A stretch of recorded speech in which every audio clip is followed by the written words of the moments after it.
part. The definition goes a little like this. Compassion is a sensitivity, a finely tuned sensitivity to the suffering that we encounter in ourselves and in others, coupled with a motivation and a commitment to do something about that suffering.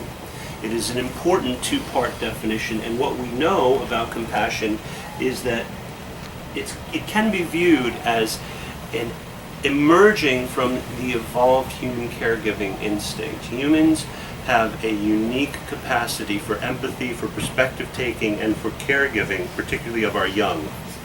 Owing to the evolutionary advantages that we have, it becomes extremely important for us to look after and tend to each other. And as a result, our emotional experiences are regulated by the experiences of caregiving in others and sending and receiving what we call affiliative emotions, warmth, care, and there are learned and instinctual caregiving repertoires that relate to the experience of compassion. And what we know from the literature is that from the moment we're born and throughout our lives to the day that we die, our experience of warmth, loving kindness, support, and care will affect our health and well-being on every level, from immune system functioning to heart rate variability to the presence or absence of depression to pro-social motivations, our ability to do our jobs well.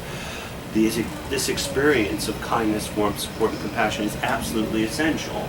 So we call this in compassion-focused therapy two psychologies. It's a very British way of describing things. We usually use psychology as plural in the States, but the first psychology we call is the psychology of engagement, and this is our ability to approach, understand, and engage with suffering.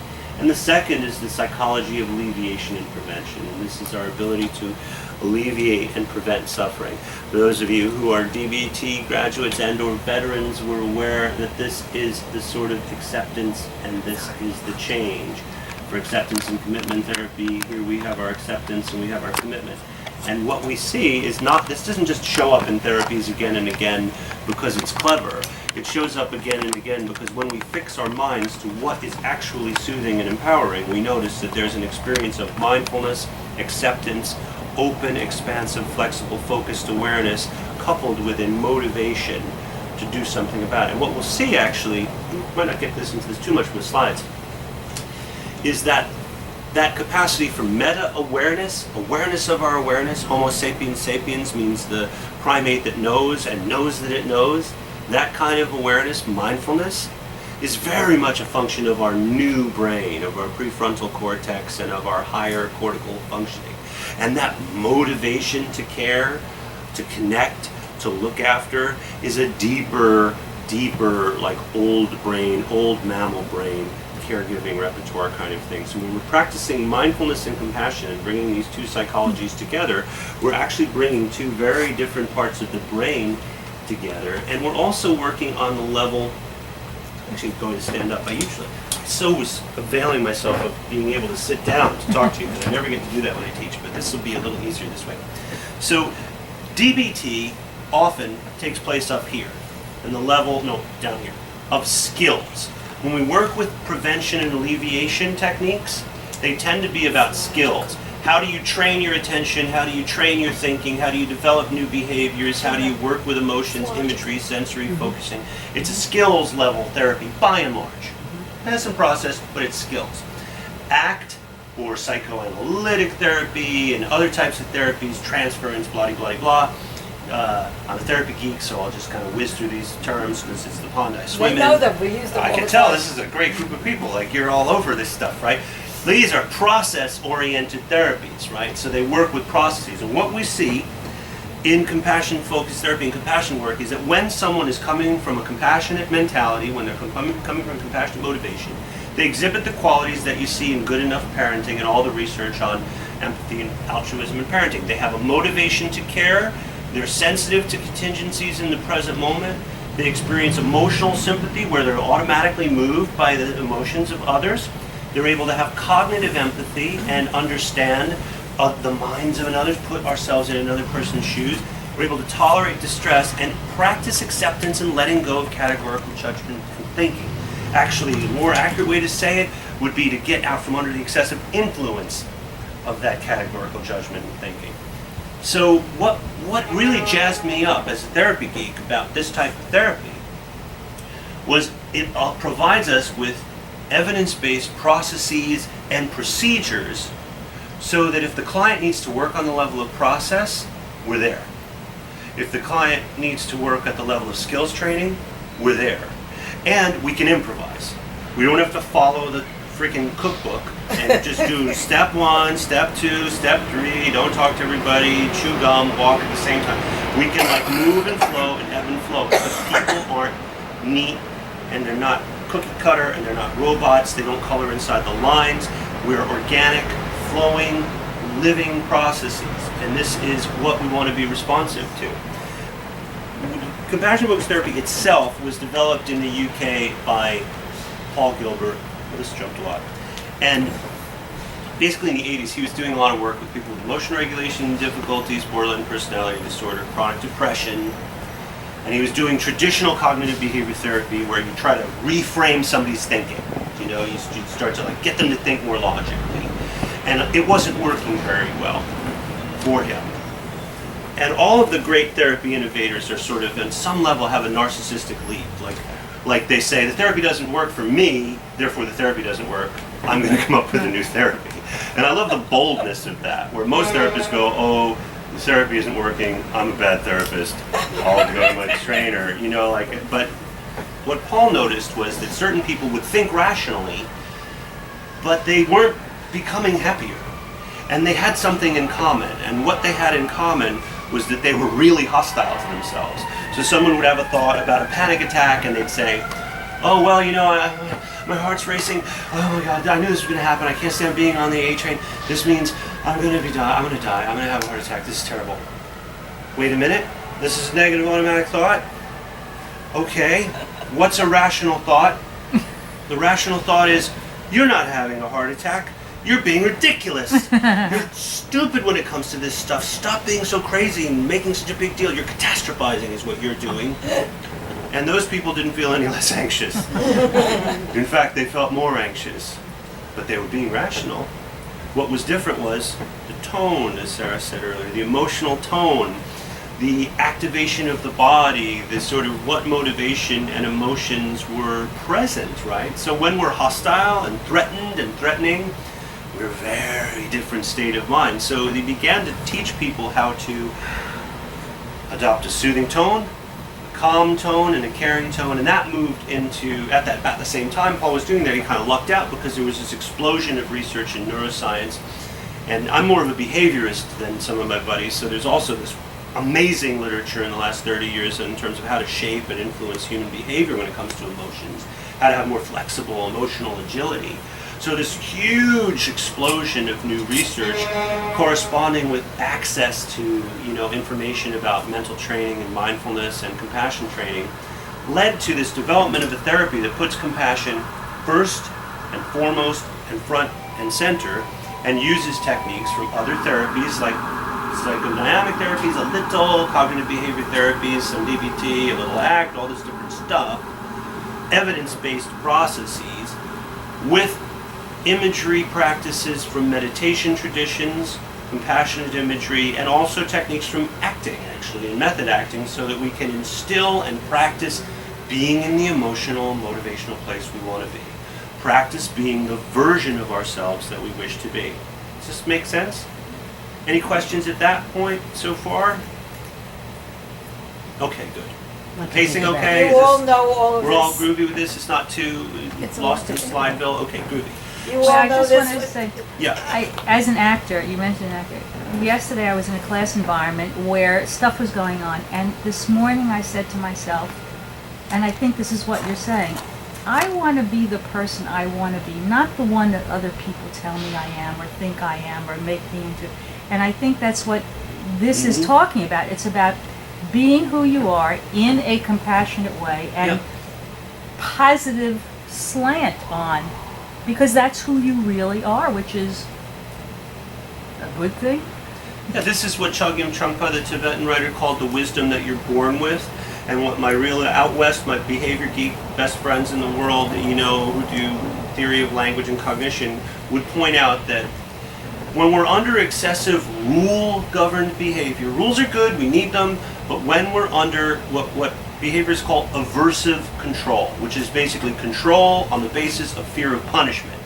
And that fear of punishment is on internalized verbal rules. We have that same narrowing effect. You can't punish someone into doing something more. That's not how punishment works. If you want to teach a rat to go around a maze, you don't teach it where to go by punishing it. You might teach it where not to go by punishing it, but that's not even a good idea. You teach it by rewarding it, because rewards and reinforcers promote behavior. They create expansive behavior repertoires. Punishments reduce behaviors. That's actually the literal definition of punishment, is something that makes it you do something less. But often our culture thinks, and we internalize it, and we punish ourselves. Like, why can't I be better? I'm going to be mean to myself until I do this more. Not going to happen. It's just not the way living things function. When we can find this motivation, which for some very important evolutionary reasons actually stabilizes us and soothes us and downregulates our threat activation, we emerge with these qualities of wisdom, strength, and commitment and authority, and this allows us a certain kind of courage, which is very important. We're more willing to experience difficult emotions. We can observe self-evaluative categorical thoughts without buying into them. We engage more fully in life pursuits with self-kindness and validation, and we can shift our perspective more flexibly too. Excuse me. Yes? Is there a part of forgiveness in compassion? So in other words, I know with my family members who have BPD, it's difficult for them to get to compassion because I don't know if they can forgive themselves for doing something that they interpret as being bad. Forgiveness is important, Mm-hmm. and I don't want to give it short shrift. Mm-hmm. Mm-hmm. It's aiming a bit high as we begin the journey, and sometimes it can be a submissive strategy, unfortunately. It can wind up being, it's very easy to move into threat-based forgiveness, and you know, I've noticed this for about 20 years. You start to work with someone and they want to get, like say if they've had an abuse history, and they want to get to a place where they can forgive that person. Way before they can deal with their anger with that person. And sometimes, you know, in some ways we can, I just want to get to a place where I can forgive myself for this. As a way to like leapfrog, I have to deal with the part of me that hates myself for this, you know, and is angry with myself for this. But it's really good that you bring it up, because actual forgiveness, like wholehearted forgiveness, gradual forgiveness, compassionate forgiveness, Where an acceptance. Acceptance is very, very important. But I tend to shy away from it in the beginning, unless somebody's just like some kind of forgiveness like rock star and they just are all over it, you know, because I want to go gradually, because for some reasons it will also become a little bit clearer as we go. It's a good point. Are you talking about forgiving yourself for what you've done? Forgiving yourself, not forgiving others. Yeah. It's mostly, I know with my It's daughter, kind of she constantly, you know, for her to get to self-compassion, I think she might have to forgive herself. Perhaps, you know, like I don't know. But you explained it to me. I didn't Yeah. think of it that way. It's a process you have to get to. also, if somebody can cultivate, you're not going to, okay, this is interesting. I never thought of this. Thank you for sparking this thought. Like, there won't be, in a way, like as an embodied forgiveness part of your body. Like the vagus nerve from the polyvagal complex, you probably talked about this a bit. Like the 10th cranial nerve regulates our digestion and our resting and the activation of the parasympathetic nervous system. And it activates two major, like, human functions. One we call the rest and digest response, and the other is the tend and befriend response. So to feel stable, calm, slowing down the activation of our threat emotions, here, present, warm, vulnerable, even able to cry, which is a very frightening emotion. For the most feared human emotion is sadness and grief, because our eyes well up with tears, we lose muscle tone, and in the natural world that's super dangerous. right? So humans are one of the few animals that can actually let themselves get into a place of what we call social safeness, right? Social safeness in order to feel that. So when we talk about the way we use compassion in CFT, we're talking about that kind of warmth and that kind of social safeness that shows up in secure attachment bonds. If you stimulate that, it actually will organize the way the mind thinks. So those times when I've moved, actually personally, from places of great threat and panic and shame to places of feeling socially safe and being loved and having enough room and safety to love myself, it wasn't hard for me to forgive myself. You know, it was like, I didn't know, I did what I could, you know, I just did, I did my best. You know, how many times have we said that to ourselves when we're crying, that, you know, or you hear somebody say, I just did my best, you know, like, there's that, it just emerges. And sometimes if we go after the higher order thinky things, which I'm guilty of doing all the time as a therapist and a person, right? Like, I want to be able to get to a place where I can forgive myself, because if I could, you know, I'm up in here, It's too intellectual. you know, and it's not like in here. Yeah. So that's It's another, justifying, yeah. yeah, but it's super important, you know. Great What, explanation. what he's talking about from the language that you learn in this class is, you know, when we talk about that high amygdala threat response, and then that kind of perception where you wind up with a negative perception and it's all about you and so on, and that total negativity, and then you can't really think. That's your sympathetic system going up. And when you do deep breathing, and when you want to bring it down, when we talk about ice, when we talk about ways to bring the person down, bring yourself down, that's the parasympathetic. So we use the same terminology, but just a slightly different way. Does that help you to where it is? Thank you. That's really cool. So this next part we're getting into, you know, we met, we talked about some of our aims, we kind of connected around some key concepts, and we got into laying out the definition of compassion and really trying to approach it and apprehend it together. This next material is material that I definitely would use in teaching this to therapists, and I also would use it with clients in very similar language. And it was very helpful to me to learn this as well. So this is something we call a reality check in compassion-focused therapy.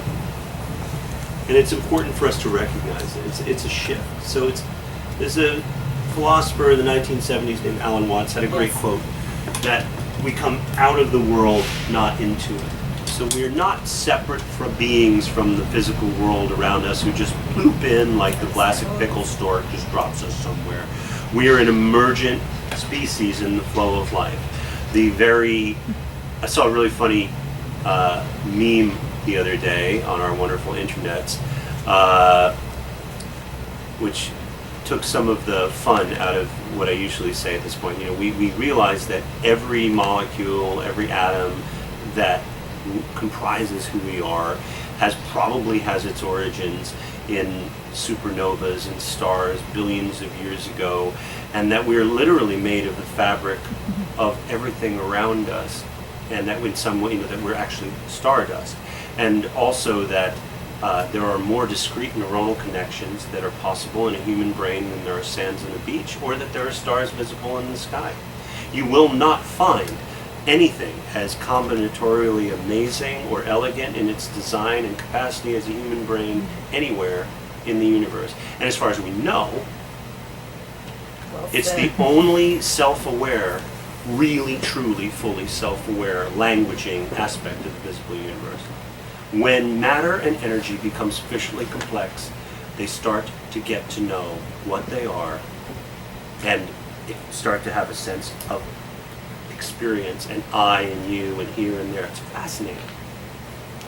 The thing that was this funny meme on the internet, it said something similar, and it was like, you know, everything about you is constructed from stardust and all this stuff, and it said, and then it was like somebody on a beach, and then at the bottom it said like, but so is everything else, so it's no big fucking deal. Yeah. Which I thought was kind of like, oh, all right. So, yeah, so fair enough. But I like to think of that interconnectedness of things. I like to remember that we're an emergent species in the flow of life. Emerging. And emerging! Well, that's going to be around for 20 years. Thank you. That's a good one.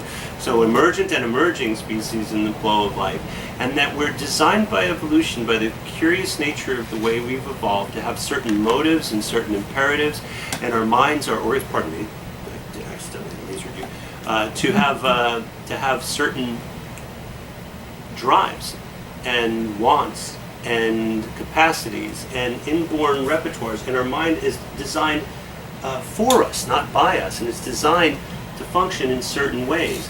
We're going to seek permanence, we're going to seek cravings, we're going to run away from things that are frightening, and very importantly, we move away from the things that could harm us, which is what I described as being under aversive control, and we move towards the things that are sustaining them to us. And this is the same thing you'll see with an amoeba. Like, the simplest form of life, arguably. All it has is like a membrane and a little cluster of a nucleus. And other than that, it's just the soup of chemicals like everything else around it.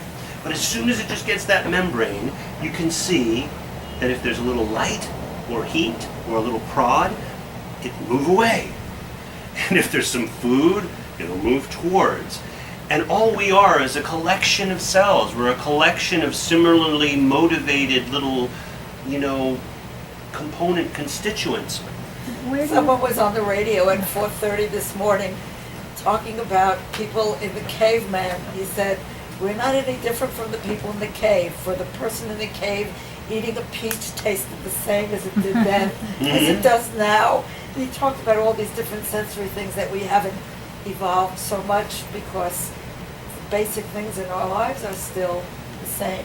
Absolutely. 4:30 in the morning. But where do you fit into that, moving toward food, the mind that takes people, or the emotion that takes people toward destroying others, destroying themselves? Where does that fit in? We're on our way. Okay. It's like a ride in Disney World. We're just about to see the destruction of each other. It's the exciting bit right around the corner. It's very hard for people to really take I keep wanting to read Darwin lately.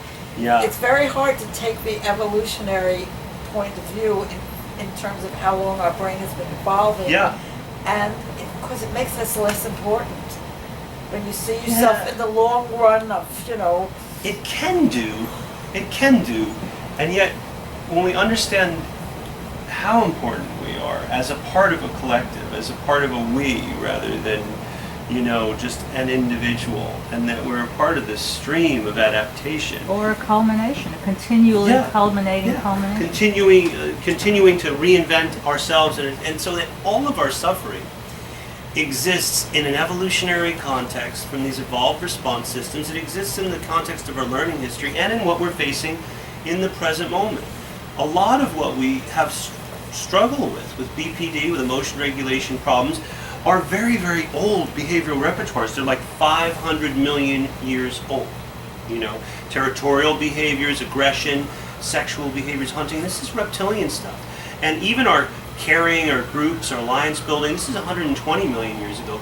Only 2 million years ago did we start to have symbolic thought and self-identity. 1 million years ago we start to see wounded primate humans, early humans, who are tended to over the course of their lifespan.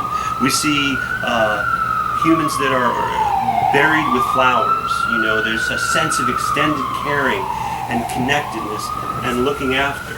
And we have within our own brain the way we evolve. We have this curious kind of situation where we still have the structures as well as the behaviors. Our own fight, flight, and freeze brain that is involved in shame, disgust, anger, anxiety. We have that same reptilian brain. Over that, we have the paleo-mammalian brain, the limbic system, which means the in-between system, where so much of our more sophisticated emotional processing happens. That's a very old structure. We share that with a lot of other mammals.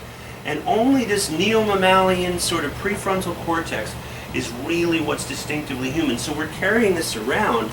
And one of the things that we realize in compassion-focused therapy is that we didn't choose any of this. Valerie's probably been talking about this quite a bit. We didn't choose our parents. We didn't choose to be human.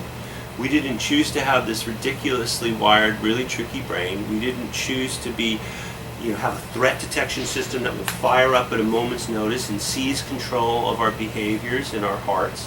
We didn't choose our friends, our learning histories. We didn't choose if we were abused or we were tended to. We didn't choose the traumas that we've experienced.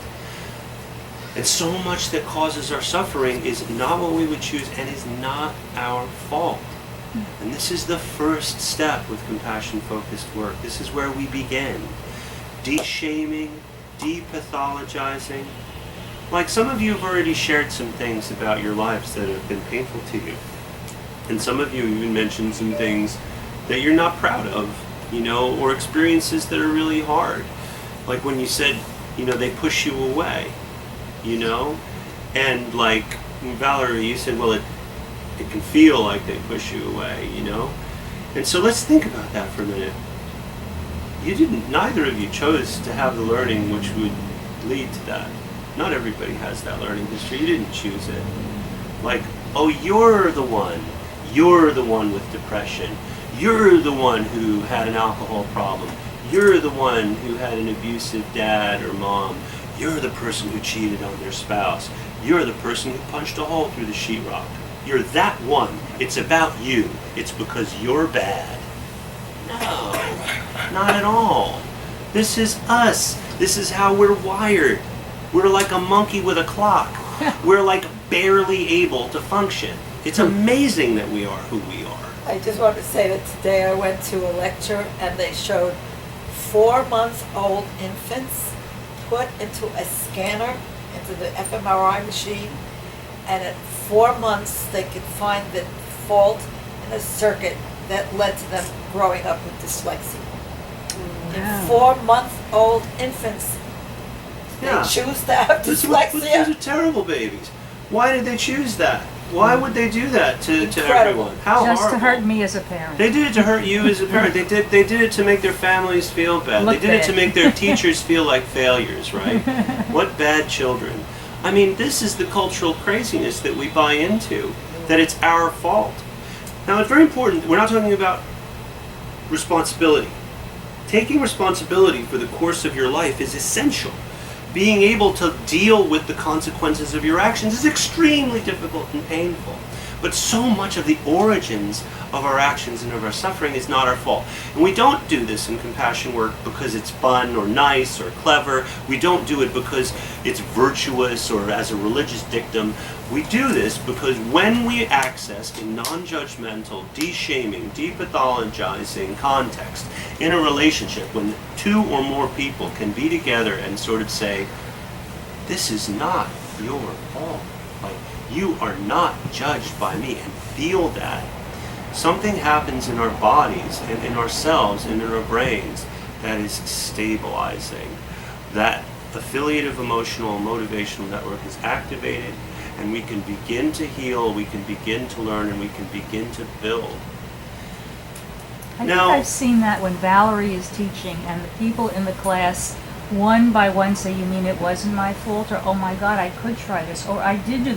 There is a recognition of exactly what you've said in the work that Valerie does. When it happens, it would not have happened any other way. Yeah, it's very tricky. And what we want to point out here, this is my favorite, like, tiny one animated slide in the whole world. It's as technology becomes more amazing, this slide becomes sillier. That's my shaming mind telling me bad Dennis, so I'll make some space for it. Thank you, shaming self. But I like it because it helps me remember when we are under those conditions of threat, our attentional and behavioral repertoires shrink. We have, you see that? Ta-da! It actually shrunk. Bravo. So, and this is also, as we described, not just going to happen with real threats, it's going to happen with imaginal threats, which the comedian Mark Maron describes as thinky pain. Okay? So, we're going to depart a little bit from the slides because they get a little bit too into mindfulness stuff right now. But I want to point out that mindfulness, we all know what mindfulness is. All right, so as John Kabat-Zinn, the JKZ standard definition, I feel like it should be like biblical or something like that. You know, JKZ, chapter 2, verse 3, John Kabat-Zinn. Mindfulness is the type of awareness that emerges from paying attention in the present moment on purpose and non-judgmentally. Hallelujah. So the way I like to think of it is flexible, focused, present moment attention. We're bringing attention to our experiences as they are, not what they say they are. So I can be aware with one step of remove. Like I'm not looking from the thought, but I'm looking at the thought. I can experience it in this moment and break habitual patterns of learning. The reason that is so important is because we're going to experience imaginal pain the way we experience real pain. And this is, we're also, it really, really harms. Generalized anxiety disorder, what does it involve? Chronic worry. What is chronic worry? Your mind generating bad things that could happen. What if I lose my job? What if there's a war? What if I get the test results back from the doctor and they're terrible? And each time I have one of those worries, like my body and mind and emotions and behaviors act as though it's really happening. So, a really shame-prone client I'm working with now, I'm thinking, he just wanted to go to have dinner with some friends. And so what comes up for him?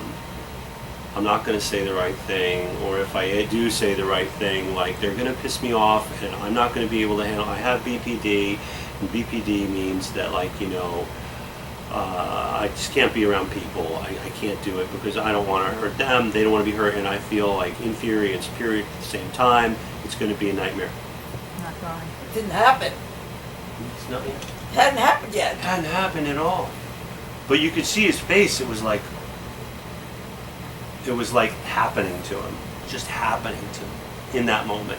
So when we train in mindfulness, we're training to break that chain. So you can watch it like it's on a screen. You can be like, oh, there it goes. There's my mind.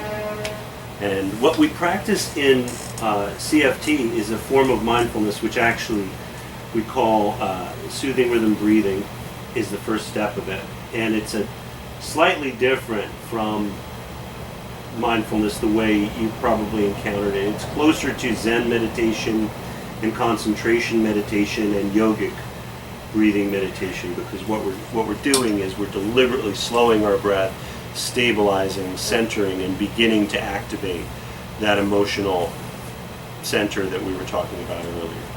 So this is what we're going to try to have a little time to get into as we, have the last third of our time together. This is a model that is distinct to compassion-focused therapy, but you can use it with any approach to human psychology. It's called the three-circle model, and it represents the three primary emotions and motivational systems that we work with as humans. Totally fits with biology. Yeah, this is what it emerged from. This comes from affective neuroscience. It's on the varieties of human emotion. Paul Ekman's work, DePay and Moroni Strapinsky, and a whole bunch of different folks. And it's been synthesized by my friend Paul, and it really can help guide our understanding of this, it's not your fault kind of difficult thing we have dealing with the brains that we have. So, what would you say the human evolutionary chief advantage is? What's our main advantage? Memory? The first talk where anybody ever gave me a glass of wine at the beginning of the talk. So thank you, Valerie. I feel very, very sophisticated. It's like New Yorker magazine, Like a 1977. salon. It is like a salon. And We've been thinking of doing that. actually reminds me, what you have going here, there's, one of the meditation traditions I was involved with for a long time is the Gurdjieff tradition. They call it the Fourth Way, which is all this sort of, it's very Eurocentric in some ways, and people get together in these, old kind of New York bones of New York homes and sit in these circles. We're in one. I thought, Valerie has a circle going on. This is sort of pretty cosmic. What she's talking about here. And the wine too. I'm like, wow, this is our compassion salon we're having. We've been talking about doing this salon with some of the researchers. Fantastic. Actually, Yeah. Well, count me in. That's if I can. Really, that's what Harold Koenigsberg said. Count me in. Yeah. Who could refuse? So what do you think this chief evolutionary advantage is? A few will probably going through some people's minds, but let's just call them out, see where we wind up. Memory? Memory's a good one, okay. People like to say thumbs. Choices. Choices, okay. The ability to use tools, a few things. We went to a lecture on, I remember who it was, somebody from Emory. Elizabeth and Regina and I went to a lecture on animal behavior and animal socialization. And a lot of the things that we say that we, humans do, actually a lot of animals do. It's quite surprising. Using tools. Yeah. And empathy and mothering and attachment and so on. It's, and even some birds, they probably talked about crows using tools. Crows have this great capacity for theory of minds. Great documentary called A Murder of Crows, which touches on that. So, but basically with humans, one of the ways we can understand our chief evolutionary advantage is language, actually. Particularly if we extend language into our understanding of thinking as an internal form of language. Symbolic representation, which is communicated and communicable. This probably has to do with the huger sort of like meta-evolutionary advantage of cooperation, actually. Humans are the only truly cooperative vertebrate, actually. Other animals work in teams and they cooperate to some extent, but nothing on the order of humans. For example, if we were a bunch of gorillas, we'd tear the place apart. No, I mean, we were a bunch of gorillas, we would, and I pointed over there. Where would you look if you were a gorilla? At your arm. You look at my, you're right. Actually, you look at my finger. You look at my finger. You wouldn't look where I'm pointing. You wouldn't have the capacity to go, he wants me to look over there. That's a human kind of thing. But humans also enslave others. They get other people to do their work. Do other animals do that? Oh, yeah. I mean, not in the same kind of organized industrial scale. Ants! True. But the social rank hierarchies are particularly vicious in different kind of animals communities. Bees and ants, it's not the same kind of oppressed sort of like chimpanzees or gorillas. Like, if you're not the top of that social rank hierarchy, you can be savaged. I mean, there's a famous attachment theorist, Bowlby. Worked with Mary Ainsworth and John Bowlby, incredible thing, and one of the really famously the experiment kind of things gone wrong was at the London Zoo. They had what they thought were 97 male gorillas. 97? Yeah, 97 to watch how they formed social rank hierarchies, and they accidentally had 3 females. Oh my God. Oh my God. So very shortly thereafter, they had 12 left male gorillas because they all just killed each other out of competition.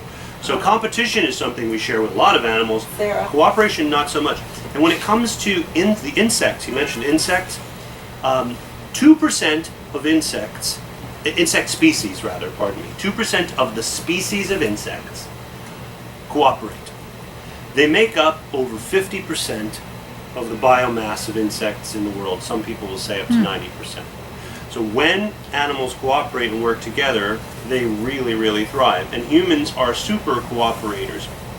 One of the interesting things that happened, probably owing to changing conditions in the savannah and having food in one place, this might not entirely be true, but this is one of the theories. Food in one place and shelter in another and safety. Humans began needing to carry food over longer distances and work together.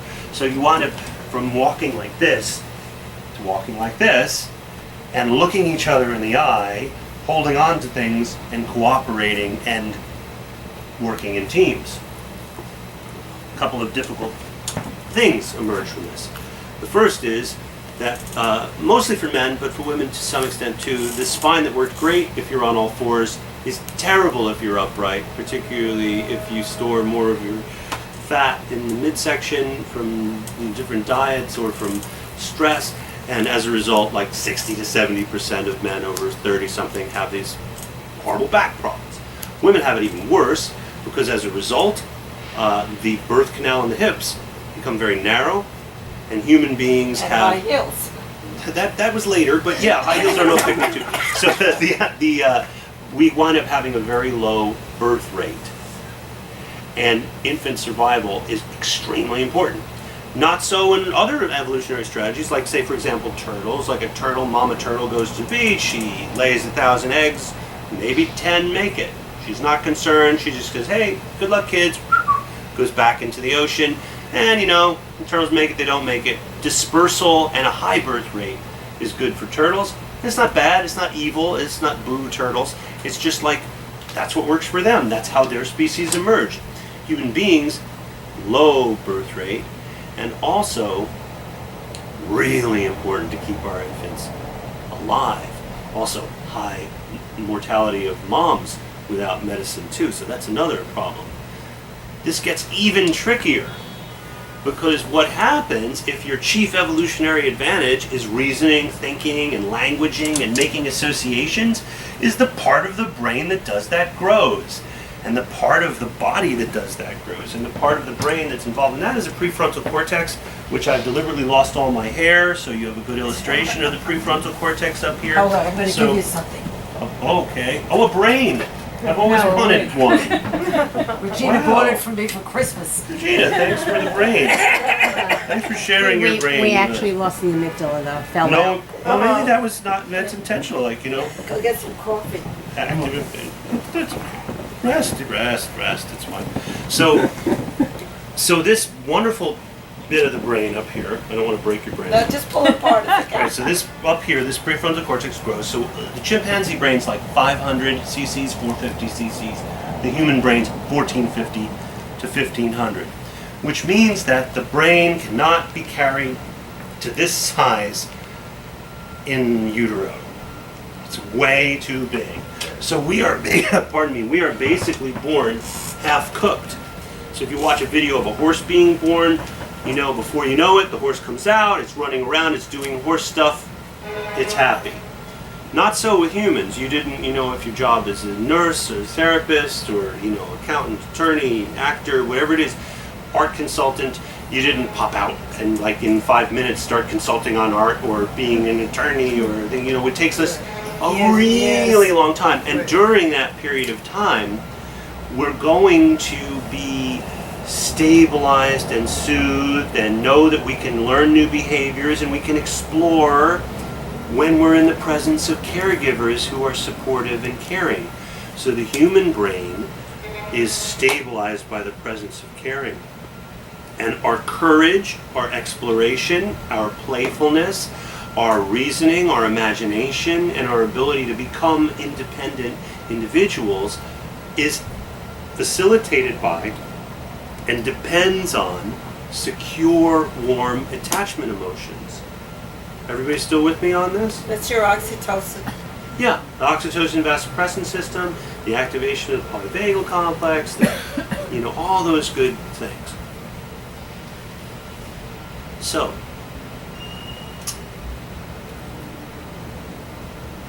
this leads to some trouble stuff. Because some of us will have a very, very sensitive threat detection system and will be wired in such a way that it's very difficult to experience soothing emotions. We might have an attachment style from birth that makes it very difficult to be soothed. That's some percentage of us. Some of us are going to be raised in environments where there is no or insufficient warm, caring, supportive attachment emotions present, right?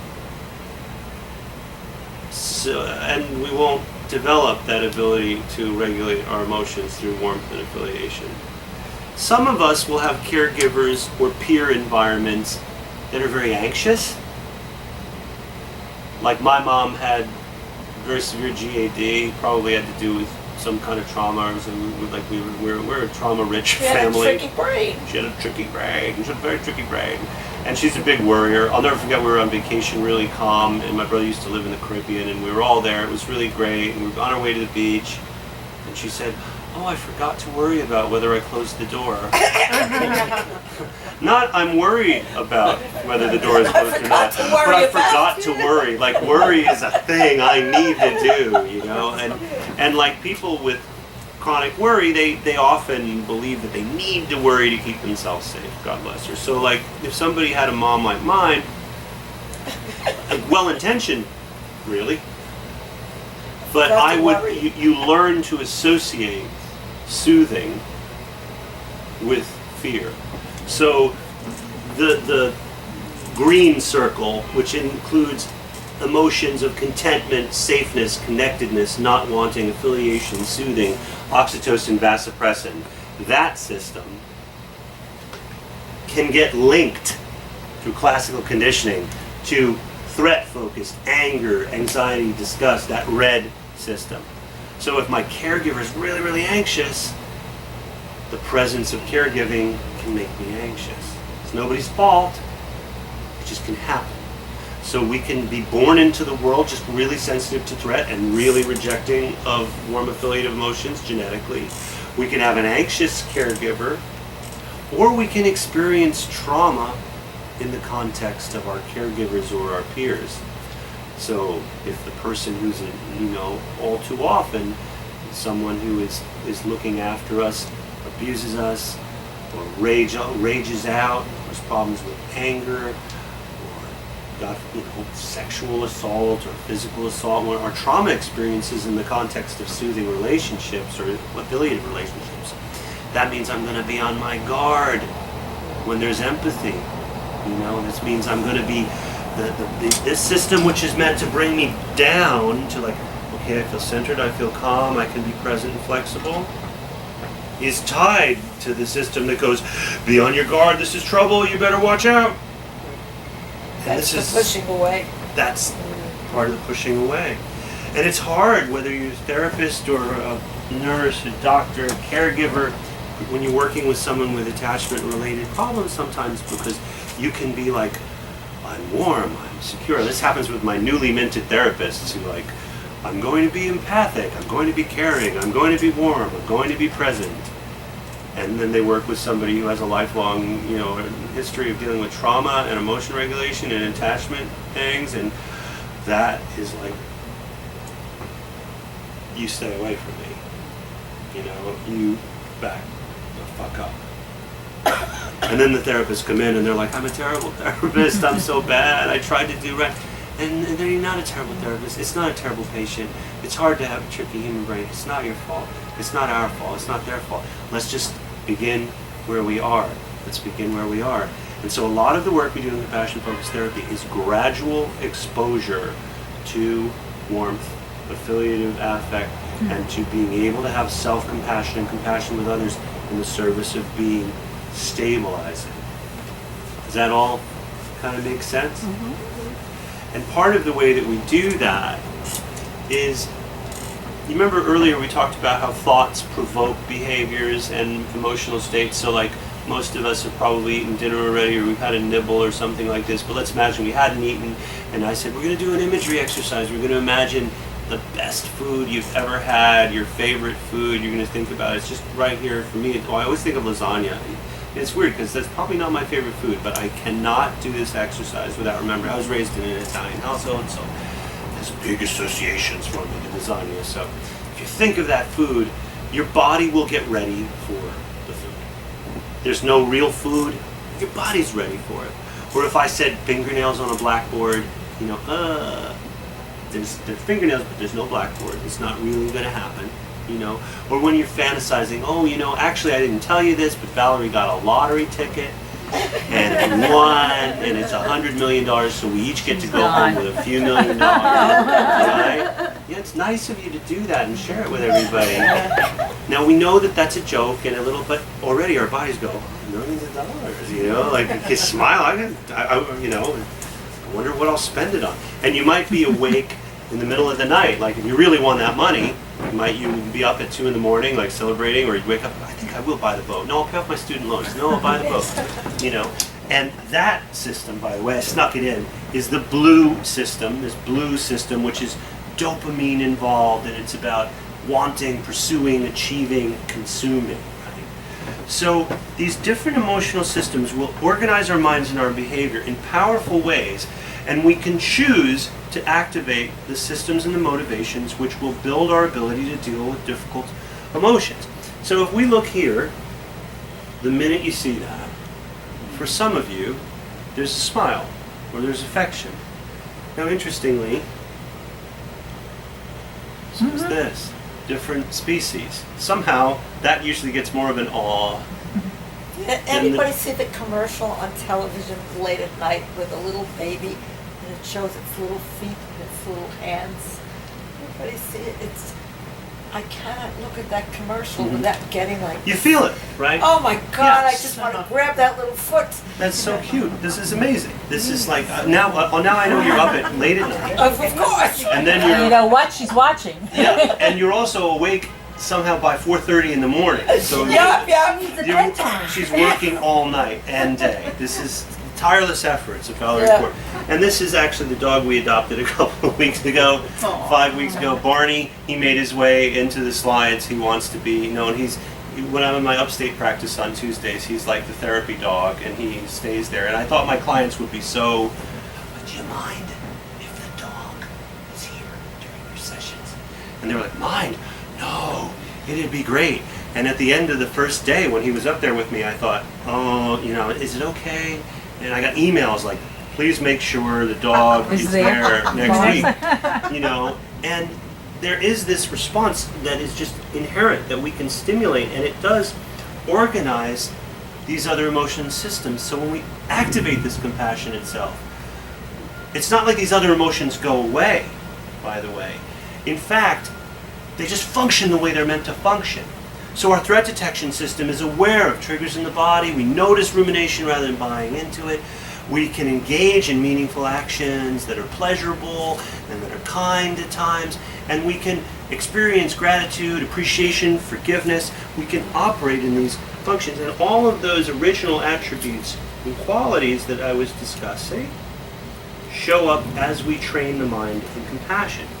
So our work in compassion-focused therapy involves this. We also use elements of DBT and ACT and CBT. Anything is fair game if it's an evidence-based therapy. Why wouldn't you use it? Like exposure and response Marsha wouldn't prevention. like it. She would be very upset. Never really met Marsha. Oh. I just haven't met her. But I'm teasing you. no, I know. I hear it. And I get it. I think I get it. I think Marsha and DBT has contributed a great deal, and there is a temptation when you make something to make it yours and keep its integrity and its fidelity. But I don't think we have that luxury. If you're a person with a diagnosis like myself and many of the people in this room, and if you're a person who has family members with chronic mental health problems like me and many of the people in this room, or you're a therapist or a caregiver or a nurse like me and a few of the people in this room, like we spend our lives facing the suffering that people encounter. And I don't care about brand fidelity at times like that. I want to be available to evidence-based, like reliable, repeatable processes. And if we can draw upon behavioral activation is really important when someone becomes depressed, and experiences of pleasure and mastery are essential, more essential than cognitive reframing, right? And then sometimes it's really good for somebody to be able to see through their cognitions when it starts to make their world really small. Sometimes it's great to have assertiveness skills training. Other times it's the worst thing in the world. Sometimes it's really important to train the mind in mindfulness, and other times somebody isn't ready for it. And compassion, gradually training someone to have compassion for themselves and to activate their flexible, grounded, centered emotion response in their bodies and minds is absolutely key a lot of the time. Yeah. Have you run into people who, I'm thinking of people in particular that I believe would be resistant to getting into any kind of compassion therapy for Super. themselves? Yeah. They don't see it, and they don't see they need it. All the time. Absolutely all the time. I have a harebrained theory about Go for it. all of this. I think a lot about shame. Mhm. And when you talk about attachment, think about what is the gesture of shame. If you were to be a stage director, how would you tell somebody to respond to shame? If they felt shame, what would you, To display it. Cool, yeah. how would you display it? Physically. How would you show the And what do you shame? have? Yeah. Yeah. You do this. So I think that shame, I asked Peter Fonagy this, and he agreed with me that shame cuts you off from affiliation because it turns you have to hide. Oh yeah, it does. You have to hide, so you can't benefit from. Right. And where do we first see that gesture in a social context? In animals, it's not humans. Oh, you see it in animals. Mm-hmm. Watch two animals fighting, play fighting. Watch two primates. Is You it know. self-protect? Yep, it's a submissive display. It's like, I'm not. Submissive is that there's two different things, submissive and self-protection. Same thing. That's interesting. Submissive is to protect yourself. Like when I'm a up dog, here, When a dog you know. lies down on its back like Yep, this. that's okay. Look, I'm not gonna fight. That's actually the first place you see laughter, by the way, is when chimpanzees are play fighting and one is about to get its ass handed to it. The other one goes, I'm okay, don't kill me or anything. We're just playing, you know. Interesting. Submissive strategies are survival strategies. Because I'm thinking of a particular individual who would resist 100% this whole compassion thing, and this person uses everything you just said. Yep. Humor Yep. and pushing away, and this is all to avoid facing what compassion would be teaching them. Because compassion for that person has become associated with a threat. And often people engage in I'm more suspicious of the people who are really ready to be compassionate than the ones who are afraid of compassion, because they're probably looking for submissive compassion. I'm nice, I'm good, I'm not a bad person, not at all. Nobody's going to harm me. And they're also afraid of their own anger, they're afraid of their own anxiety. So why is shame a threat-based emotion? We've already sussed this out probably. Let's think about it. Humans' chief evolutionary advantage is cooperation and language and cognition. We don't survive in the wild very well on our own.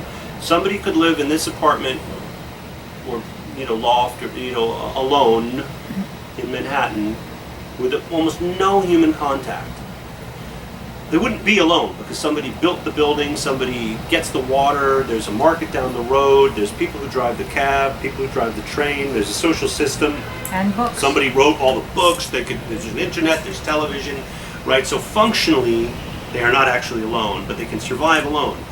However, the deep brain knows that they are alone, and it is terrified. Because as they say in evolutionary work, a lone monkey is a dead monkey. You do not survive as a fragile, no claws, no natural defenses, just the revenant or mountain men notwithstanding, you are in big trouble if you're socially isolated. So what we do is blame ourselves, because if we find something wrong with us, then maybe we can fix it. And if we can fix it, maybe we won't be voted off the island.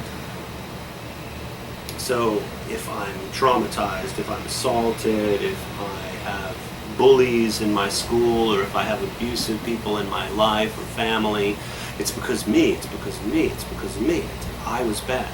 This is why there's human sacrifices particularly in unequal, non-technologically developed, so-called primitive societies. There's danger in the world. What are we going to do? We might not have a good harvest. Let's give a sacrifice to the imaginary dominant. I'm not saying that all God or gods are imaginary, but in that case, it's supplication, submission, right? And it works like over iterations and iterations of humans over thousands of years, millions of years. It's a good evolutionary strategy. Like if I were going down the fire escape of a high-rise and my mind said, you're probably not going to make it, and the whole building was on fire, my mind would probably be true. Maybe I probably wouldn't make it. But if I said, there's got to be something I can do, I'm more likely to get out of the building than the other person, right? And we work on a better safe than sorry threat detection system. So if there's birds on your lawn and, they hear a noise, they fly away. 1,000 times it's probably a noise that is not a predator. But they don't care, because they can just fly back. They don't think, they're birds. So they just are programmed to, danger, go. Better safe than sorry. You can skip lunch many, many times you can only be lunch once. Right? So that is the way that we work. And humans are social. Within 1 year, a human infant will be more responsive and more reinforced by social contact with their mother than by food. That's after 1 year. Our social safeness is paramount. The other, well, Evans, what we call there's a dog again. This green circle, as we call it, the oxytocin vasopressin system, soothing social safeness emotions, represent this experience of social safeness. For the most part, we're socially safe right now. In our own private worlds, maybe we feel anxious, maybe I think I said the wrong thing, or somebody said, well, I didn't ask a question, or that they don't like my shoes, or we'll have our little things that are going on, which are our social anxieties, some of us more than others. But generally, Valerie and you all have created a socially safe context. So we're more focused on what we can do. This red system is about social safety. So if we were highly socially anxious, and this wasn't a very socially safe situation, if it was very new, or if I were particularly judgy, or something was peculiar, we might be thinking or I said that, I really said the wrong thing. I hate it when I do this. This is going to be terrible. And we would just be imagining they all hate me. And I'd call my wife later on the way home, drive home, how did it go? It was horrible. They thought I was total shit. CFT's terrible, I'm a bad person, But that's not where I'm at right now, because I know this is really important, that many, many people have worked for a really long time to devise the science behind this, and I know you're all very dedicated, and we're sharing a socially safe context. So a lot of our work in compassion-focused therapy is how do we create the conditions of social safeness, because a lot of the clients I spend an enormous amount of time in the presence of shame. I think I see 30, 35 people a week. I have done for about 15 years, and we do research and we write a lot of books and we do a lot of workshops, because that's just the life that my wife and I and some of our buddies have chosen. That's what we're dedicated to. This is everything. You see that much shame? And that's the pond we swim in. And for those of you who are here, all of us here, we know a lot about shame. So No, they don't, because when we teach this class, and I've just been reading, in Nancy Eisenberger. Yeah, of course. Yeah, I just started to read her. When we teach the class, we teach what shame is and what guilt is. And Good. So guilt is affiliative, guilt is reparations, Excellent. Guilt is moving towards somebody. And when we ask what is shame, big trouble. People really can't define it. So we've come to think of it as a child's emotion. And I was just reading Eisberger, and that's exactly what she says, the ages of when you feel shame. So Regina starts asking everyone, what's your shame memory? What do you find?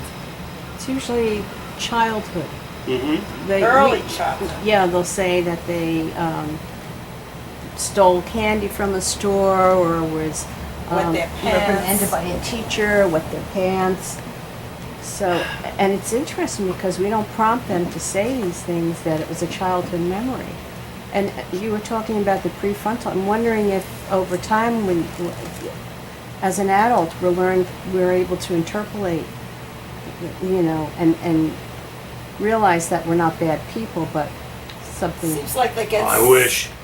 I mean, that's a very know. optimistic take, and I think there is some of that, right? But I think there's two other reasons, and this is me just interpreting. So I can't back this up with, as much research, right? But one There thing. isn't any research on Well, shame. there's not as much as None. there should be. One thing that's funny about the child's shame memory is that memory might have its origin in childhood, but that emotional memory will be recreated and recreated and recreated Still again do. and again and again. It'll be overlaid by our present moment context and our present moment contingency. But people don't realize it. No, they totally don't realize it. What But is that- happened in one of our classes was that one of the young women said, when I said shame, she said, I never knew that was what I was feeling. Yeah. She didn't have a name for it. Mhm. She didn't know what it was called. It was that Yeah. was like an amazing experience for her to define what it was. that Hugely was- important. I mean, it's amazing because nobody really. I mean, I don't think until I was about 4 or 5 years out from getting my Ph.D., which is a long thing to do. You know, just even getting the degree is like 6 or 7 years, right? And it's for a bloody master's. That's a whole other deal. But like, so 9, 10 years of school after college, and then and training and working, and then another 5 years before anybody was really talking about shame with any seriousness. You But know, are you that I saying that encountered. people were recreating that experience somehow? Was that as they grew Remember older? what I taught you about Joe Ledoux, that when you have an emotional memory, it's permanent. And Mhm. every time you have that feeling again, the intensity of your primary emotional setting down of like shame Mhm. comes up. You may not name it for yourself, but you feel it. But are you also looking to recreate it in No, a way you're not to looking. reconfirm That's for yourself? effortful control, and you're not, that's purpose. No, but there is an attentional bias Yes. which will draw us to attend to certain things in the environment that are consistent with what we're looking for. And if we're looking for and trying to negotiate relationship problems, if you will, or trauma even, you know, this is why people find themselves in the same traumatic loop with the same kind of person again and again and again and again, you know. And I don't mean kind of, you know what I'm talking about. Yeah. So we you know, this is really like the Buddhist term samsara, cyclic existence. We're like going through the same conflict, the same conflict, the same conflict, which is also shame-inducing because it must be because of me, right? Another person, I'm with another abusive partner. It's something about me that just makes me, you know, a target. Why is it, you know, because it comes back to me, and me. So emotional memories are one of the reasons why, even though it's a child memory, it gets overlaid onto experience after experience, which is the nature of like PTSD. And in some ways, I believe that borderline personality disorder, as like, you know, Judy Herman's work on complex PTSD, it's like a form for many, many people, not all people with BPD, but like of some form of trauma that is re-experienced, an emotional memory that's re-experienced. It doesn't have to be an acute trauma. It could be chronic bullying. It could be a lot of things. The other reason why the people are telling you their childhood shame memory is because they're ashamed of the things they did as an adult and they don't want you to know them. Like if I was going to tell you something I was ashamed of, I'd talk about my night terrors in 3rd or 4th grade and when I got all behind in all these papers and I was ostracized and I had to sit on the steps behind the thing. Poor little boy who was ashamed. I wouldn't tell you about the shitty things I've done as an adult that I don't want you to know. That's another point. That's another workshop. But Yeah. it festers in your mind. It doesn't not happen. It No, happened it and happens. stays there. People torture themselves. There's Right. an exercise we do, and we're doing this exercise with, you know, this kind of a long workshop with therapists, where we'll say, I love this. This is one of Paul's things. Okay, like let's imagine. It's not true. Just imagine that we're going to ask you to lean over to the person beside you and whisper in there. Just imagine it now. Like imagine you're going to go to the person to the left. Right? So Valerie's a lucky person, there's nobody right there, but okay. Like the person to your left, and you're going to whisper in their ear the thing you're most ashamed of, that you've done the worst thing you've ever done. Don't worry, I'm not asking you to really do this. As an adult. That could be, probably would be, right? But like the worst thing you've ever done as an adult. Like what would you do if that was the real exercise? What? Why? You got it. Usually takes a good 5 minutes of group discussion before that. See, the British don't admit that for about 5 minutes. They're like, well, I would be very anxious, so I would write it down. And then somebody in New York, they're like, I'd lie. I'm not going to. Hometown advantage. Love it. Yeah, you'd lie. Because you're hardwired for survival that if the group finds out your bad thing, that you're going to starve in the forest. You know, it's not Stone you. your fault. Yeah, right. It's not your fault. You'd lie. You won't get through the training. Yeah, you won't get through the trick. Get him, get her, you know? Oh my God, exactly. You'd be Call the out. police. Call the police. In some cases, call the police. You know, like, so. Killed 17 people. Yeah. This is gonna, you're not gonna like this. But, You're next. you're next, exactly. So this is like, This is who we Does are. he really do that exercise? Oh yeah. There's another one which we actually really do. Those great With exercises. people, we'll like have people write down the thing they're most ashamed of, and then put it in a piece of paper and ball up the piece of paper and keep it in their hand in the group, and hold it like this. And then the facilitator of the group will like walk around, and with someone's permission, I'll go and like I'll just hold it. Scary. Right? We No, should do that. We give it back. We definitely give it back, and it's okay. And then we We should process do it that. in the group what comes up, and you will find scary, right? Scary. So this is what people are going through with shame. This is what a lot of your loved ones and our clients, and sometimes we are going through. Is like, you know, that's why it's so hard to let it go. Like I remember 16 years ago, on my postdoc up in Boston, I was just like, why? I've been through so much therapy. I'm studying this. I've been meditating since I'm 10. Why am I so committed to hating myself And right what's now? the answer? Why is it so hard to let it go? Because part of me thinks I need it in order to survive. The shame? Did you ever read Yeah. After the Fall I by don't R. Miller? No, I haven't. Well, he has a line in there. It was his relationship with Marilyn Monroe, and when he comes in and she creates all these scenes with him, and he says to her, "Well, do you have to do this so things will be real for you?" Yeah. So I have to look it Yeah. up and get the actual. And that's like line. an existential kind of take on it, which is very powerful. But it's threat. We should actually relabel threat-focused emotions. They're survival-focused emotions. They're like, because threat is a word that means if you don't do this, you could die. Do you know, like running away from public speaking? It's the evolutionary antecedent of that is I'm going to be ostracized from the group that I depend on for my survival. So when we're trying to undo decades of shaming, one, it's hard to deal with the fact that the emotion just recurs because of classical conditioning. It's like it's here again. You know, like when things are really hard for me in my life, the one thing I hate the most is I'm like, again. You know, like I worked so hard to get it together. I feel like this again, you know? Like, so that's one level of difficulty. That's great. Sometimes Again. it's also difficult because we've internalized a representation of an abuser. That's another thing which is also tricky, which we have to be very sensitive to as therapists, and particularly when we have compassion for our angry self or compassion for our self-critic, we have to be careful that we're not telling people to just like have compassion for an other person who's horrible to them. But a big part of it is it's a hardwired, addictive survival strategy to shame yourself. You know? And it's really hard Why to do you get think people that to the let it go. field avoids the topic? I've been on a one-man crusade Survival. lately to bring.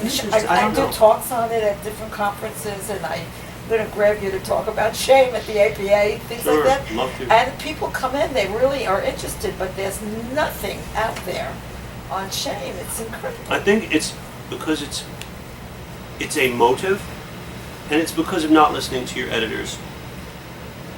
Like, I have a book that's with a certain editor that I've written other books with. I don't know if they'll publish it or not, but it's basically on the concept of enlightenment and how to relate that to a scientific perspective. Like demystifying the idea of enlightenment and altered states where people, you know, kind of feel more free, basically. But that's a messy concept. It's difficult to tease out the working parts in it. So like I'm getting so much feedback, and now I don't even want to write the book at this point. I'm like, okay, I get it. This is why nobody else wrote it. It's too complicated. And some of these concepts are really complicated. There's no one shame emotion. Shame is as related to disgust as it is related to anger in some ways. In some ways it's related to hatred because it's expurgatory and like getting rid of something. It is a way the mind is organized, but it isn't easy to measure. Compassion is like that too. So when things get complicated, drawing on different emotions and different dynamics, and where you have to draw from different schools of thought, because you can't really talk about shame coherently unless you're talking about the literature from behaviorism, the literature from developmental psychology, the literature from psychoimmunology, the literature from affective neuroscience, and we don't live Affective neuroscience has nothing in shame. Not as much as it should, but in order to understand shame, you kind of have to draw on affective neuroscience. And we don't, like David Sloan Wilson, the evolutionist, he likes to say that there isn't an ivory tower, there's an ivory archipelago. There's all these little islands, and they don't have bridges or ferries. So it gets really, really, really tricky to talk about these things. And one of the reasons I like the people in the compassion-focused therapy community, and also in the contextual behavior science community, is we don't care about the, distinctions and divisions and tribes as much. We just want to kind of like Dialogues across disciplines. Yeah, this is a My lot of what aim. you talk about. It's why I'm here, why you invited me. It's great. You say Yeah. such a high percentage of people feel shame. How do you help them get past it or break through there? Okay. That's the $1 million question. Right, because you, So, Or the other person who's not understanding how they hold that shame and deal with it every day. When you're not coming from that mindset and you don't, That's what we deal you with in the have classes. a real compassion and understanding to say, I can't put myself in their shoes to feel how they feel. well, if you have a teenager, they tell you it's your fault, right? And then depending on Or you my don't daughter's understand. angry level, she'll accuse me, point out of what has happened, and I guess how she feels that it's her fault, like my working all these hours and she's neglected, and stuff like that. So, and then from her, I think her shame makes her do things that continually, what's the word? Invalidate herself? Is that Yeah. it? Right, so, Sure. right, so, but she doesn't know it's shame.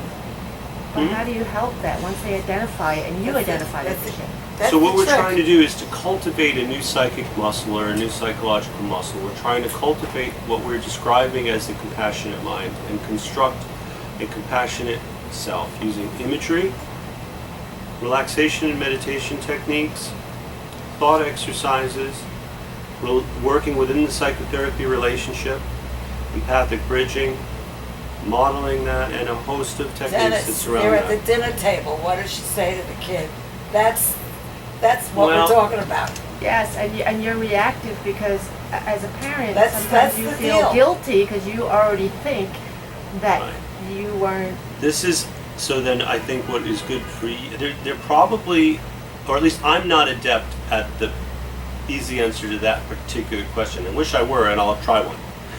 This is your area. You ask Valerie, and she will tell you.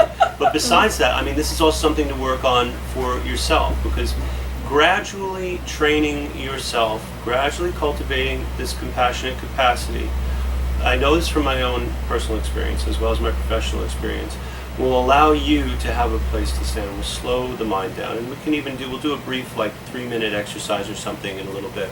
So it's like if somebody said, Dennis, how can you help my friend move his piano? Like Valerie's friend in the next loft has a piano. Can you move it? No, I'm not strong enough. If I, for a few months, work out a bit, I'll have a better shot at moving the piano, right? So your own self-compassion practice, your own training in self-compassion and cultivating great deep compassion for yourself will build up that psychic muscle. Now, to answer your question more directly about the dinner table, one thing I would do is it's a tiny little exercise actually, is I would just begin practicing this in your daily life. I would consciously be breathing in compassion for myself, and I would consciously be breathing out compassion for the other. I would also feel both of my feet on the ground as much as I could. I would try to get in a posture that was open and grounded and stimulated a sense of stability. I would slow down my breathing as much as I possibly could so that I had a longer exhale and engage in what Richard Brown over at Columbia calls coherent breathing, something people have done for thousands of years. Slowing the breathing, being present, feet are on the ground, being in a non-defensive but non-aggressive body posture. I would aim to have on the in-breath compassion for myself, on the out-breath compassion for the person I'm dealing with. I would try to imagine what it feels like to have authority.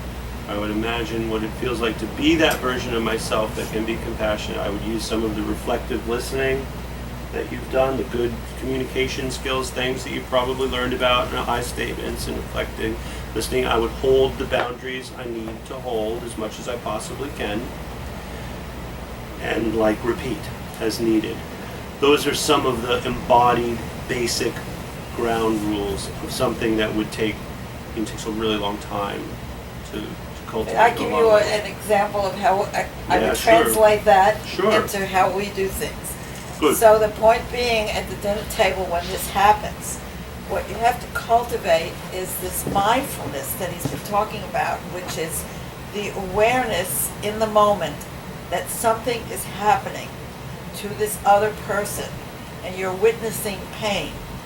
And it doesn't matter whether it's right or wrong or good or bad, you're just seeing pain. And at that moment, what you have to do when he says to be able to breathe is to be able to say, it's not my fault, I can't personalize it. You have to just be aware at that moment, man, this person's bleeding. And just to be, I think in that moment, what he's describing, it's hard to remember all of that, but I think if you can just be in that moment, it's to not personalize it and to just be able to acknowledge it, feel it. They know you feel it.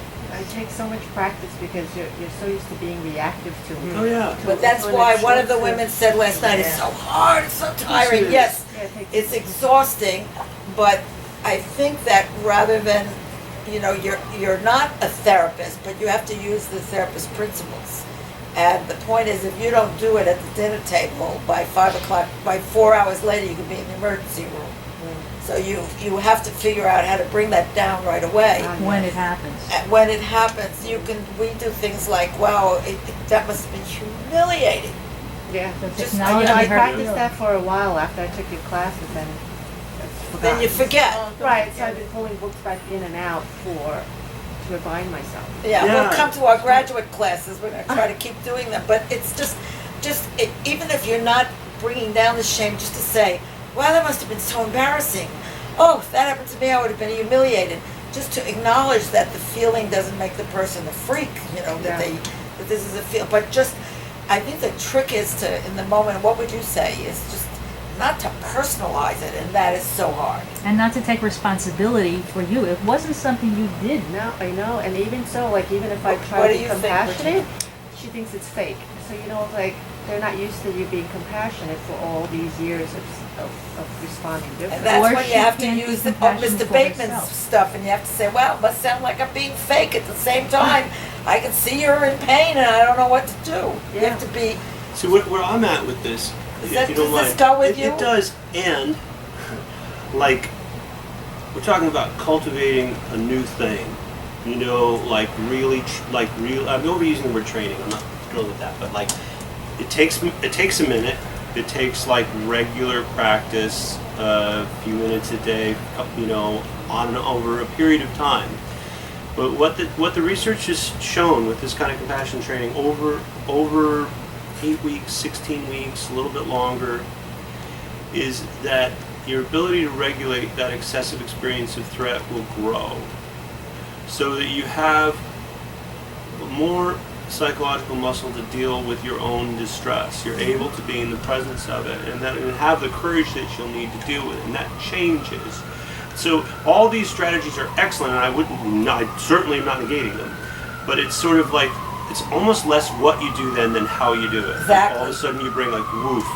And I'd like to just can we do a couple minute little Yeah, meditative sure. practice? I'm going to do the world's smallest version of our compassionate self-exercise. We're going to just slow our breathing down a little bit, and we're going to use memory to evoke some of but I want you to have a little taste of this quality of the experience. It's not going to be very long. So if you could, just allow your eyes to close if you're comfortable. If you don't want your eyes closed, it's totally okay. And if you don't want to practice this, please feel completely okay with just hanging out for a minute. And let's begin by bringing part of our attention to the soles of our feet. And then part of our attention to the top of the head. to everything in between. Physical sensations, emotions, images. And now let's pay attention to the sounds that are in the room.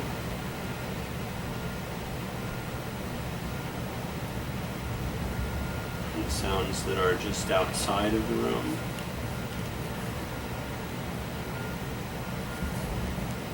And the sounds that are farther away even than that.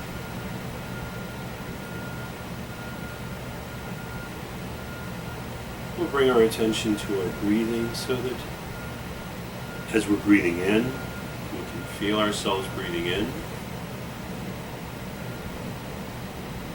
And as we're breathing out, we feel ourselves breathing out. With each breath, just extending our out breath, slowing down, holding ourselves in kindness and resting in the moment.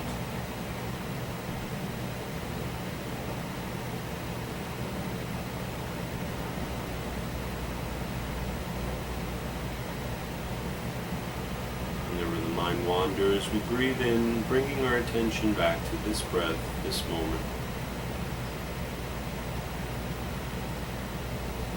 Allowing our minds to recall a safe experience of love for someone else. Just a time when, without judgment and with great care, we can feel our own compassion, love, and kindness flowing out towards someone. As if they were standing right in front of us. As we exhale, just sending that compassion to them.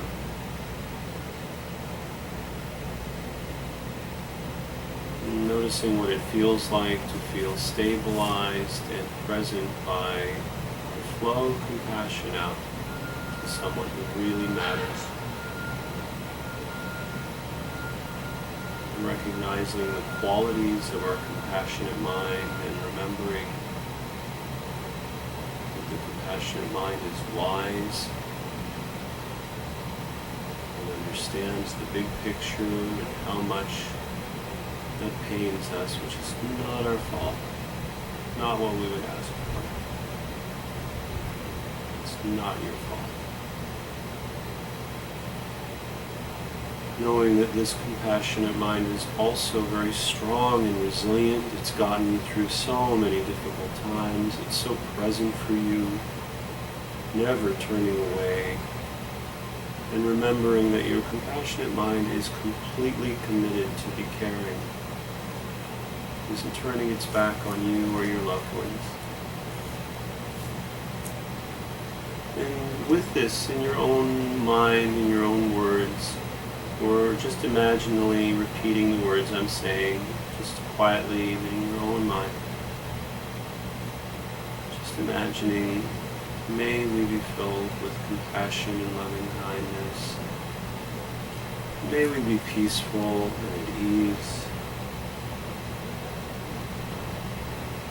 May the conditions that have caused this suffering come to peace, and come to pass. May we be well. May we be happy.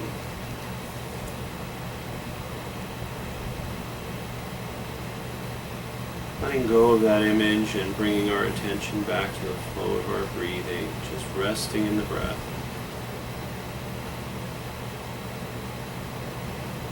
And bringing part of our attention to our feet on the ground.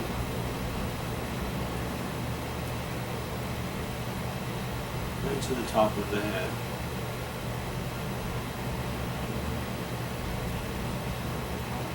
Noticing the sounds in the room. And the sounds just outside of the room. And the sounds farther away even than that.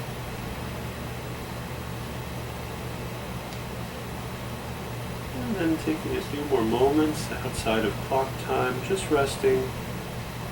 Giving yourself credit for doing something new, looking after yourself. And then when you're ready, just letting out a long exhalation and letting go of the whole practice. Just bringing your attention back to here and now and our conversation in the room.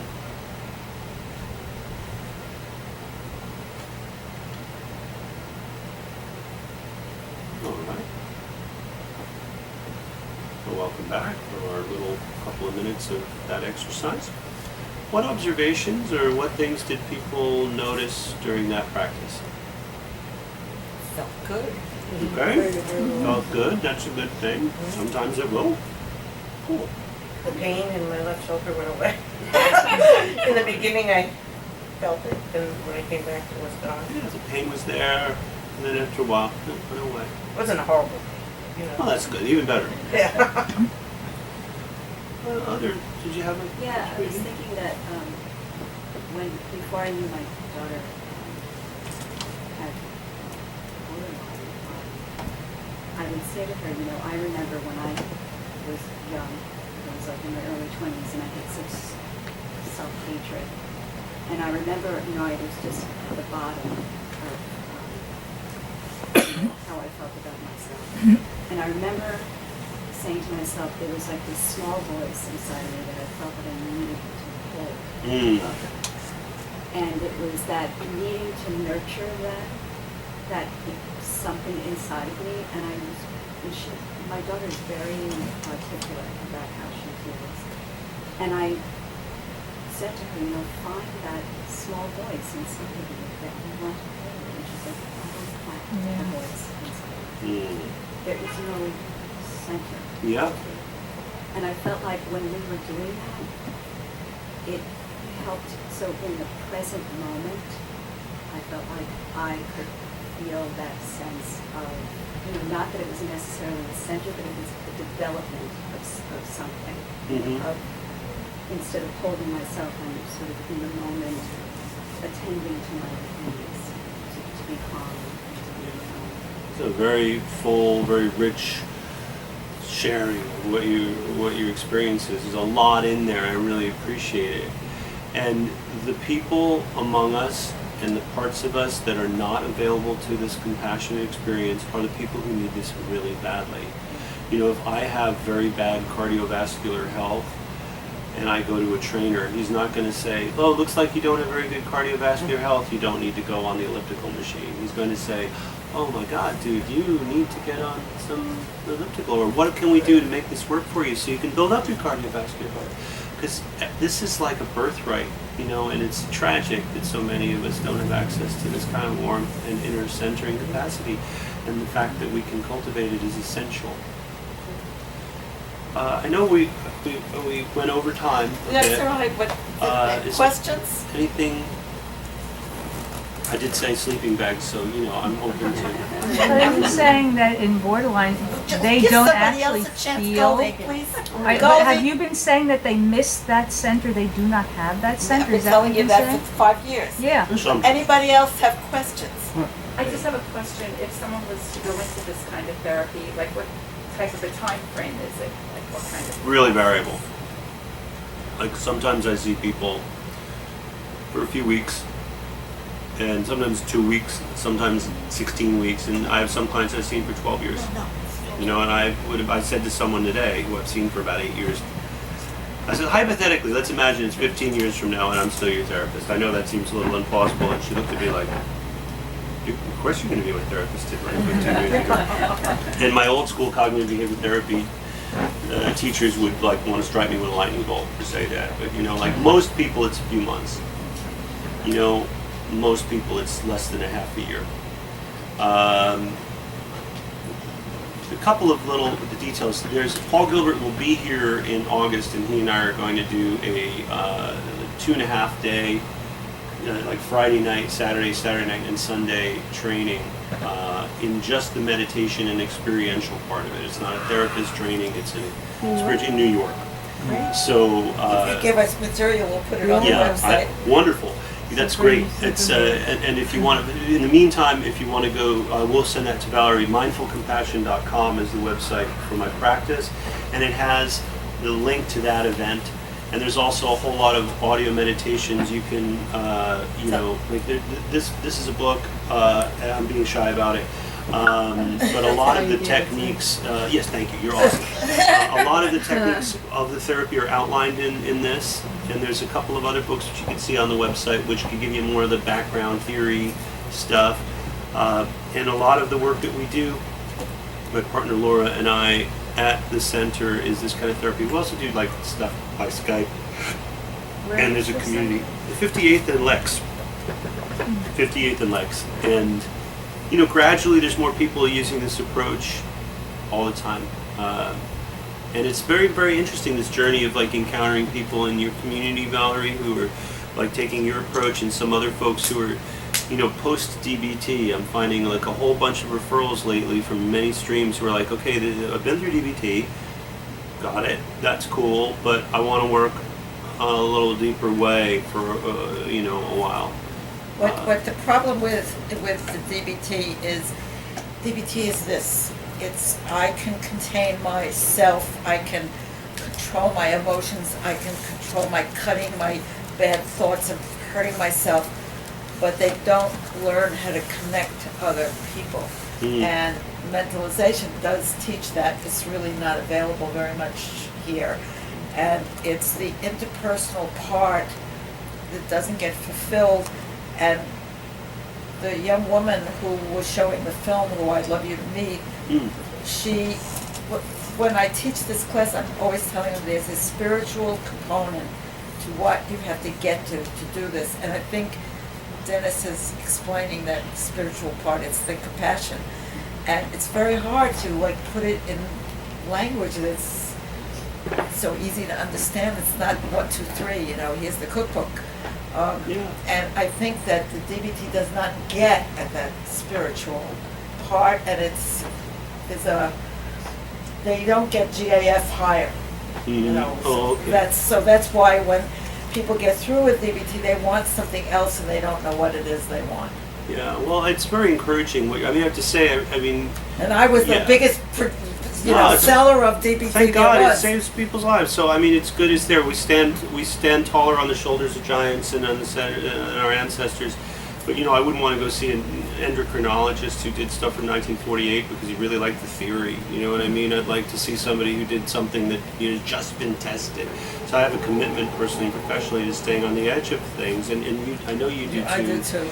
I didn't really know what to expect coming here. Really? At all, and it's just very moving and really meaningful to be able to talk to fellow humans who are in the struggle and facing really difficult stuff, and it means a lot more to me to be able to share this material when I know even if there's like an ounce of value that you can take from it, that's an ounce that we need, rather than it being like just kind of an intellectual exercise. But it sounds to me like you're trying to develop that little small voice that Valerie has said is not there in so many people, and that you're describing. Does your process attempt to help find or build that little small voice? Explicitly, and bring that voice, if we had more time, into contact with the other parts. Like some of the most powerful experiences I had with Paul as a buddy and supervisor and kind of therapist was in my own. By the way, fantastic. He's great. Yeah, was in chair work around my own trauma history and like having to encounter my own angry self and sort of like my compassionate self to like forgive or reconcile with, or this angry, depressed, rageful part of me, and to not despise that part of me, but also to get it to stop attacking me all the time. Like that's also, that makes for a better inside family if they're not tearing each other to bits. So we develop the compassionate self. A big part of the work in CFT is developing a compassionate other imagery, developing a compassionate self imagery, and then doing this working with these different parts so that you can kind of regulate one another. It's what they're meant to do. That's what we're evolved to do. I've often said that learning this process is like learning a foreign language for me. And I find that your contribution tonight adds a segment helping connect what the pieces of what that foreign language looks like. Oh, good. So that's Thank you. It's really important. Does I do want to say on their behalf that what gets Regina and I and Lou when we teach this is that they may get it wrong, they may do the wrong thing, they may inadvertently hurt the person, but the motivation in families to help is a tidal wave that should be used by the field and cultivated, because these people really care. And if you show them how to help, they'll do it. Mm-hmm. But nobody shows them how to do it. They talk down to them, they criticize them, they blame them. They really are in for the long run and they want to help. So we just try to facilitate teaching them how to help. Do you use positive reinforcement to reduce shame, Yeah, absolutely. for example?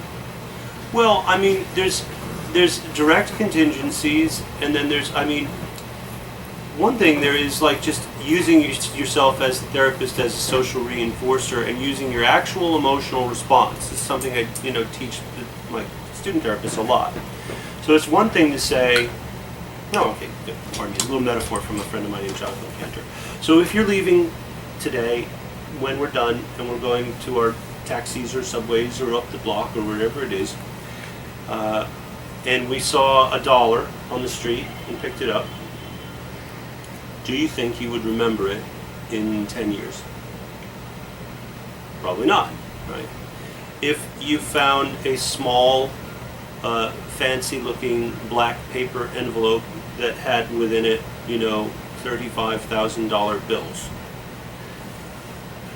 found $35,000, and then you, being a very moral person, checked with the police, and they said, well, just hang on to it, we'll tell you if anybody reports it, and you put a little sign up saying found $35,000 cash, and nobody said anything. You kept it aside in this little firebox for like 6 months, and then you were like, you know what, I got 35 large, this is nice, and you had $35,000. Do you think you'd remember that in 10 years? Yes, you would. Because 35,000 is a lot more than one. And if you go to a therapist or you have an exchange with someone and you say, you know how you wanted me to do that exposure for the social anxiety and go to a party? Well, I went to my friend's birthday party and I actually took a shower and I got out of the house. I didn't fight with mom, and I had a good time. I actually talked to a few people and exchanged some text numbers, and I joined Facebook. And if the therapist says, well, it sounds like that was really meaningful to you, it sounds like that's a really good job, is that going to have meaning? If the therapist says, great job, that's really amazing, you can do it, maybe that's a little better. If the therapist were to say, I'm so glad that you did that. Like, I was worried that this was going to get a hold of you, and it just means so much to me that we're working on this and that you actually went there. I know it was scary, but you did it. And that means a lot.